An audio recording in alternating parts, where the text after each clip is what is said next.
It's been 2 minutes. Okay. Serious. Chapter 4. Seriously, the dude cannot drive. You've heard about bad Boston drivers? That's my Uncle Randolph. The dude gunned his BMW 528i, of course it had to be a BMW, and shot down Commonwealth Avenue, ignoring the lights, honking at other cars, weaving randomly from lane to lane. You missed a pedestrian, I said. You want to go back and hit her? Randolph was too distracted to answer. He kept glancing at the skies, looking for storm clouds. He'd gunned the BMW through the intersection at, I don't know how to, E-X-E-T-E-R. It's a place. It's a street name. So I said, where are we going? The bridge. That explained everything. There were like 20 bridges in the Boston area. I had my hand along the heated leather seat, and maybe 6 months inside of it in a car. Last had been a social worker's Toyota. Before that, a police cruiser. Both times I used a fake name. Both times I escaped, but over the past 2 years I'd come to okay cars with holding cells. I wasn't sure my luck had changed any today. I waited for Randolph to answer any of the nagging little questions I had, like, oh, who's my dad? Who murdered my mom? How did you lose your wife and kids? Are you presently hallucinating? Did you really have to wear the clove-scented cologne? But he was too busy causing traffic havoc. Finally, I had just to make small talk. I asked, so who's trying to kill me? He turned right on Arlington. We skirted around the public garden past the equestrian statue of George Washington, the rows of glass lampposts and snow-covered hedges. I was tempted to bail out of the car, run back to the swan pond, and hide in my sleeping bag. Magnus, said Randolph, I've made my life's work studying the Norse exploration of North America. Wow, thanks, I said. That really answered my question. Suddenly, Randolph did remind me of my mom. He gave me the same exasperated scowl, the same look over the top of his glasses, like, please, kid, cut the sarcasm. The similarity made my chest ache.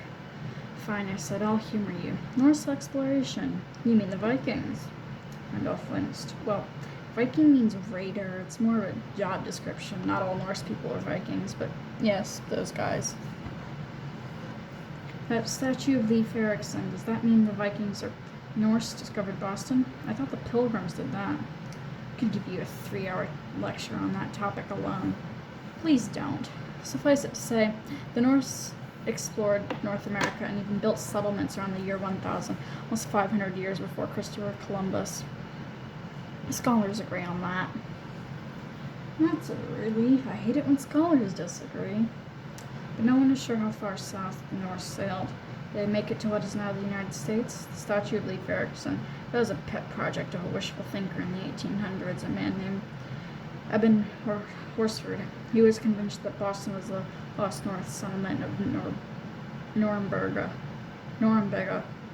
their farthest point of exploration. He had an instinct, a gut feeling, but no real proof. Most historians wrote him off as a crackpot.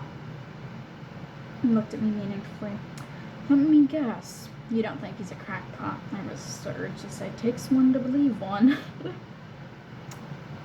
Those maps on my desk, Randolph said, they are the proof. My colleagues call them forgeries, but they're not. I staked my reputation on it. And that's why I got fired from Harvard, I thought. The Norse explorers did make it this far, he continued. They were searching for something, and they found it here. And their ship sank nearby. For years I thought the shipwreck was in Massachusetts Bay. I sacrificed everything to find it. Took my own boat, took my wife, my children on expeditions. The last time his voice broke, the storm came out of nowhere. The fires. He didn't seem anxious to share more, but I got the general idea. He lost his family at sea. He really had staked everything on his crazy theory about Vikings in Boston. I felt bad for a guy, I'm sure. I also didn't want to be his next casualty. We stopped at the corner of Boylston and Charles. Maybe I'll just get out here. I tried the handle. The door was locked from the driver's side. Magnus, listen, it's no accident you were born in Boston. Your father wanted you to find what he lost 2,000 years ago. My feet got jumpy. My feet got jumpy. Did you say 2,000 years? Give or take. I considered screaming and pounding on the window. Would anybody help me? If I could get out of the car, maybe I could find Uncle Frederick and Annabeth, assuming they were in lessons. I know. Round off. We turned on Charles Street, heading north between the public garden and the common. Randolph could have been taking me anywhere. Cambridge, North End, or some out of the way body dump. Tried to keep Tom calm. 2,000 years. That's a longer lifespan than your average dad. Randolph's face reminded me of the man in the moon from old black and white cartoons. Pale, rotund, pitted and scarred, with a secretive smile that wasn't very friendly. Magnus, what do you know about Norse mythology? This just gets better and better, I thought. Not much. My mom had a picture book she used to read me when I was little. And weren't there a couple movies about Thor? Randolph shook his head and discussed those movies. Ridiculously inaccurate. The real gods of Asgard, Thor, Loki, Odin, and the rest, much more powerful, much more terrifying than anything Hollywood could ever concoct. But they're myths. They're not real. Randolph gave me a sort of pitying look. Myths are simply stories about truths we've forgotten. So look, I remembered I have an appointment down the street. A millennium ago, North explorers came to this land. Randolph drove us past the Cheers bar on Beacon Street, where bundled up tourists were taking photos of themselves in front of the sign. Spotted little crumpled up flyers skittering across the sidewalk. Had the word missing on it, an old picture of me. One of the tourists stepped on it. The captain of these explorers, Randolph continued, is the son of the god Skirner. A son of a god, really. Anywhere around here is good. I can walk. This man carried a very special item, Randolph said. Something that once belonged to your father. When the North ship went down in the storm, that item was lost. But you have the ability to find it. I tried the door again, still locked. The really bad part, the more Randolph talked, the less I convinced myself that he was nuts. The story seeped into my mind. Storms, wolves, gods, Asgard. The words clicked into place like the pieces of a puzzle I've never had the courage to finish. I'm starting to believe him, and that scared the big beans out of me. Randolph looked around across the access road for the Sura Drive. He parked at the meter on Cambridge Street. To the north, past the elevator tracks of the Mass General T station, rose the stone towers of the Longfellow Bridge. That's where we're going? I asked. Randolph fished recorders in his cup holder. All these years, it was so much closer than I realized. I just needed you.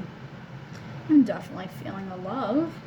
We're 16 today. Randolph's eyes danced with excitement. It's a perfect day for you to reclaim your birthright. But it's also what your enemies have been waiting for. We have to find it first.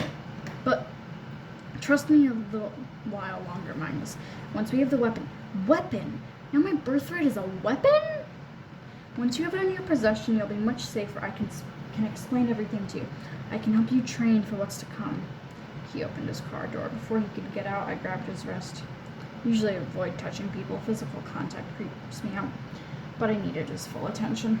Give me one answer, I said. One clear answer, without the rambling and the history lectures. You said you knew my dad. Who is he? Randolph placed his hand over mine, which made me squirm. His palm was a little too rough and calloused for a history professor's. On my life, Magnus, I swear this is the truth. Your father is a Norse god. Now hurry, we're in a 20-minute parking spot. That was a short chapter. Yep. I'm gonna do another one then. Bye!